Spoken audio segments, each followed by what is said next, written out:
ఒక భక్తుడు ఇక్కడికి రావడం వెనక ఒక గొప్ప హింసే కలిగింది. వచ్చినోడు కత్తిపోట్లు తిన్నాడు, బల్లిపు పోట్లు తిన్నాడు, చచ్చిపోతూ ఈ దేశాన్ని వెలిగించి చచ్చిపోయాడండి. అంత గొప్ప సేవ చేశారు. సువార్త చెప్పాలండి. మనం సువార్త చెప్పకపోయి కంఫర్ట్ జోన్లోనే ఉండి 4 గోడల మధ్య మనం మిగిలిపోతే మనల్ని బట్టి దేవుడు ఆనందపడడు.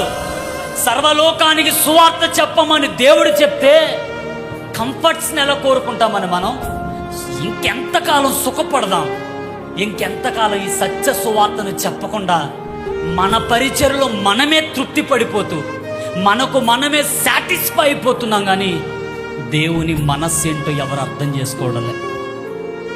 దేవుని మనస్సు ఏంటో ఎవరికి అర్థం కావడంలే. బాబ్ పియర్స్ అనే వరల్డ్ విజన్ డైరెక్టర్ అంటాడు, let my heart be broken by the things which breaks the God's heart అంటాడు. అంటే ఏంటో తెలుసా, దేవుని గుండెని ఏ విషయాలైతే బద్దలు చేస్తున్నాయో అవే విషయాలు నా గుండెను కూడా బద్దలు చేయాలంటాడండి. హల్లెలూయా.